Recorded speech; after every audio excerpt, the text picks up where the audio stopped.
Electra had been avoiding Will for weeks, maybe months if she was honest with herself. Every time she saw his name flash across her phone, or caught a glimpse of him in the Forrester corridors, her breath caught, and she had to remind herself why she had built the wall between them in the first place. It wasn't that she didn't love him. That was the problem. She loved him too much. Loved him enough to walk away before the weight of his world crushed her completely. Will Spencer wasn't just any man. He was a Spencer, the heir to an empire. And with that came scandal, history, and expectations that never quite let anyone breathe. But fate has a cruel sense of humor. Despite every effort to keep their distance, Electra and Will found themselves drawn back together. Again and again, like gravity pulling at two stars on a doomed collision course. It happened in the most unassuming moment. Just a passing glance in the hallway of Forrester Creations. Their eyes locked, time slowed, and suddenly, none of the reasons to stay apart made sense anymore.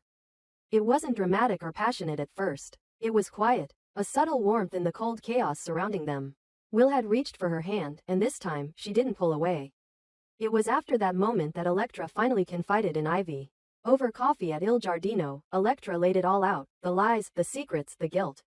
Ivy didn't judge her. Instead, she asked the question Electra had been too scared to face. At what point does forgiveness become weakness? That conversation shifted something in her. She realized that love and pride couldn't coexist unless boundaries were drawn in blood. Will needed to know where she stood. No more secrets. No more gray areas. Then came Bridget. When she appeared at the home of Bill and Katie, she brought with her a storm that Electra had no choice but to walk into. Standing in the same room with the woman who had quietly orchestrated more pain than anyone could. Guess. Electra found her voice. She was done being polite. She told Bridget everything, about the baby, about Will, about what she wanted. For the first time, Electra didn't try to soften the blow. She laid down her truth like a sword across the Forrester legacy. If standing with Will meant severing ties with half of Los Angeles society, so be it. Will, meanwhile, had learned the truth behind Luna's pregnancy. For months the rumor had haunted him. Was the child his? Could this ruin everything he was rebuilding with Electra? But the answer came like a cleansing wave. He wasn't the father. Or so he thought. The DNA results were clear. The child wasn't his. With that weight lifted, Will made his move. He got down on one knee, in front of the only woman who had ever truly seen him, and asked Electra to marry him. No more delays. No more outside interference. They were going to build their future together, no matter who tried to stop them. The wedding was set quickly. A private ceremony, away from the media circus and family politics. Just love and vows and a quiet promise that nothing would get in their way again. Everyone who mattered was there. Katie gave her cautious blessing. Ivy stood beside Electra, and Bill Spencer himself, begrudging but present, watched his son do what he never could. Choose love over power. But no one expected Luna. The ceremony was moments from beginning when chaos shattered the peace. Luna burst through the church doors. Her gown stained with dirt and desperation. Eyes wild, breath heaving. Gasps filled the room as she collapsed at the altar, holding a crumpled sheet of paper in her trembling hand. It was a DNA test. A real one. The real one. Bridget had forged the first. This child, the one Electra and Will had built their future around not having to worry about. It was Will's. Everything fell silent. For a beat, the world stood still. Electra looked at Will, the man she had just promised forever to. And suddenly, forever felt like a fantasy. He stepped forward, took the paper from Luna, and scanned the results. His face was unreadable. The room waited. No one dared speak. When he finally looked up, the truth burned in his eyes. "It's mine," he said, voice hollow. Electra didn't move. Not at first. She simply stood there, the veil still pinned to her hair, bouquet still clutched in her hand. Her chest rose and fell in shallow, careful breaths. She looked at Luna, broken, bruised, but not lying, and then back at Will. In her mind, everything Ivy had said replayed like a warning bell. Forgiveness versus self-respect. Love versus reality. Will stepped toward her, but she backed away. One step, then another. "You knew," she whispered. "You wanted so badly for it not to be true, you believed a lie. And now I'm the one paying for it." Will tried to explain, but Electra wasn't listening. Not anymore. Luna was sobbing now, speaking too fast, unraveling. She told them everything. About how Bridget had pressured her, how the fake test was supposed to protect everyone. About how guilt had consumed her until she couldn't bear it anymore. Breaking out of custody had been the only way to make things right. Bridget, of course, was nowhere to be found. As the guests stood in stunned silence, Electra handed her bouquet to Ivy, pulled off the veil, and walked out of the church. She didn't scream, didn't cry. She didn't owe anyone that. Outside, the sky was overcast, fitting for a day that should have been golden. She stood alone on the steps, hearing the muffled chaos behind her. But she was calm. For the first time in a long time, she knew exactly what she had to do. Inside, Will was spiraling. The life he'd wanted was crumbling in front of him. He looked at Luna, his past in the shape of a crying woman and a baby that was suddenly his. He didn't hate her. He couldn't. But he didn't love her either. Not like he loved Electra. Katie tried to step in. Ivy demanded answers. Even Bill, usually silent in family matters, was stunned. He pulled Will aside, told him to get his house in order before the name Spencer meant nothing anymore. But the damage was done. Electra didn't disappear. She returned to Forrester the next day as if nothing had happened. Professional, poised, but something in her eyes had hardened. Will showed up with flowers, apologies, explanations. She listened. Then she told him what he should have already known. Love isn't just about staying. Sometimes it's about walking away. Luna, for her part, remained in custody. The stunt at the wedding didn't absolve her crimes. But it did buy her a sliver of redemption. The court allowed her to stay under house arrest until after the baby was born. Will visited, more out of duty than affection. He was going to be a father. That was real. That mattered. But his heart remained with Electra, even if she no longer wanted it. The Forresters were divided. Some backed Electra, admiring her strength. Others whispered that she had overreacted. That family meant compromise. That she should have stood by Will now more than ever. But Electra didn't care. She had spent too long being polite, playing the game. She was done. Weeks passed. The media had a field day. Billionaire groom abandoned at the altar.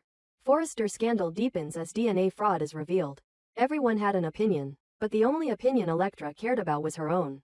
Will kept trying. Small gestures. Long texts. Promises he swore he'd keep this time.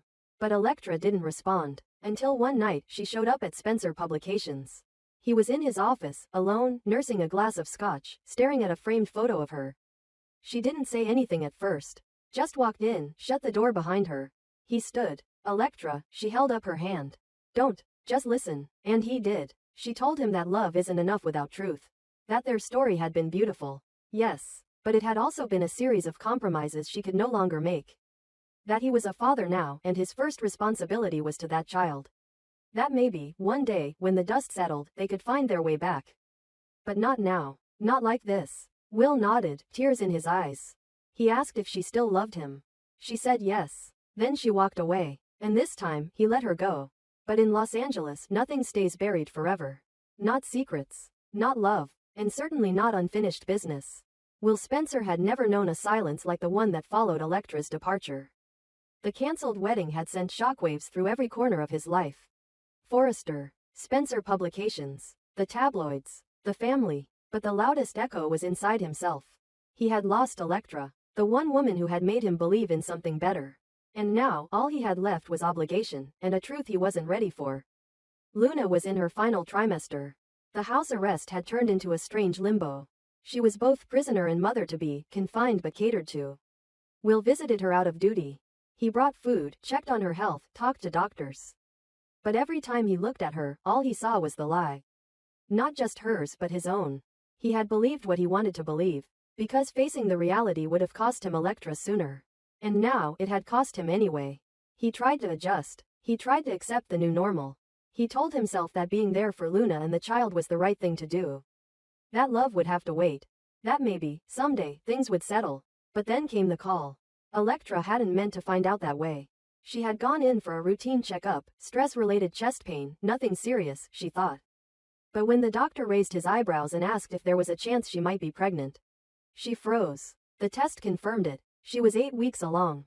She left the clinic in a daze, the world tilting on its axis again. Will's child growing in Luna, and now, another child.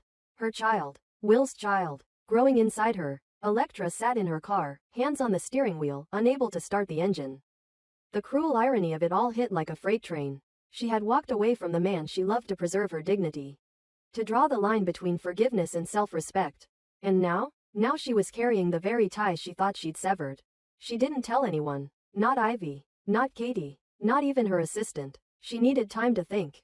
Time to decide whether she wanted Will to know. Whether she wanted him involved. Whether she had the strength to raise a child in the shadow of another.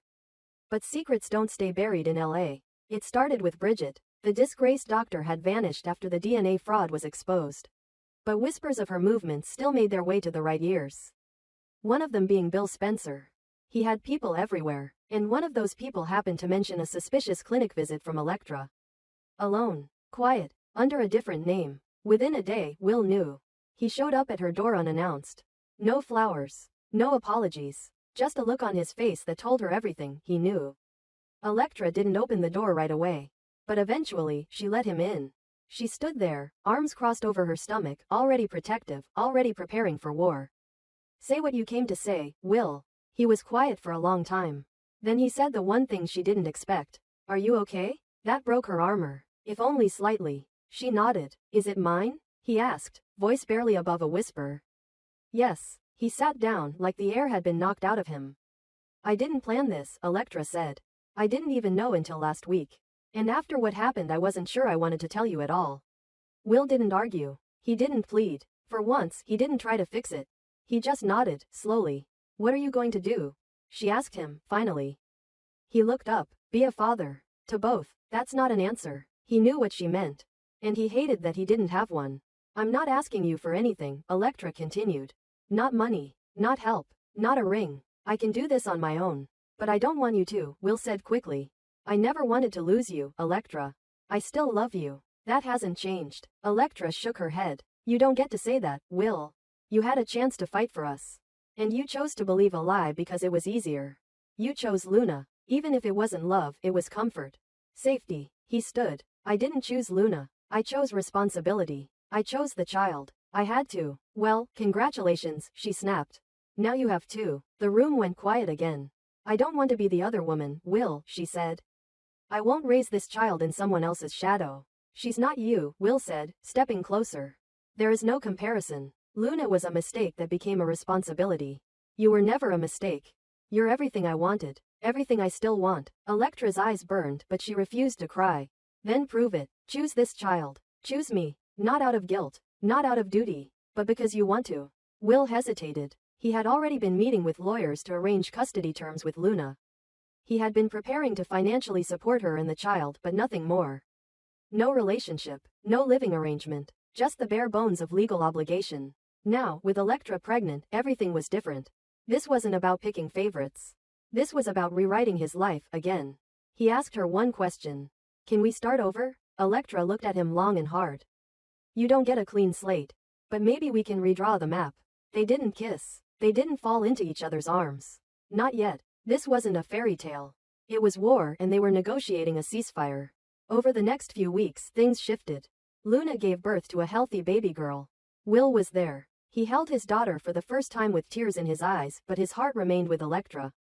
Luna, still under the weight of her deception, knew better than to expect more. She named the child Celeste and agreed to shared custody with Will. There were lawyers, mediators, and public statements. The scandal was still fresh, but damage control had begun. Meanwhile, Electra's pregnancy became public, thanks to the ever-prying eye of the media. Paparazzi snapped her leaving her doctor's office. The headlines exploded. Double-air drama for Spencer Dynasty. Will Spencer, 2 babies, 2 mothers, $1 billion mess. But Electra didn't flinch. She kept her head high, her answers short, and her schedule full. She returned to Forrester stronger than ever, her presence a statement of independence. Will continued to show up, not with grand gestures but with consistency. He attended doctor's appointments. He brought her things she didn't ask for. He never pressured, never demanded. He waited. And finally, one night, Electra let him in. Not just into her home, but into the quiet spaces of her life. She let him feel the baby kick. She let him see the ultrasound. She let him read books to her belly. But she made one thing clear, they weren't a couple. Not yet. Trust had to be earned. Will accepted that. He knew he'd broken something that wouldn't heal overnight. But he also knew he wouldn't stop trying. Months passed. Celeste grew. Electra's pregnancy advanced. And then, one night, under the soft glow of a hospital hallway, Electra went into labor. Will was there, beside her the whole time. No cameras. No drama. Just the two of them, holding on as new life entered the world. A boy. They named him Ezra. In that moment, as Will held his son in one arm and looked into Electra's tired, fierce eyes, he realized he wasn't standing at a crossroads anymore. He was standing at the beginning of something raw, real, messy, but worth it. Because for once, he wasn't choosing between right and wrong. He was choosing to grow up. And that made all the difference.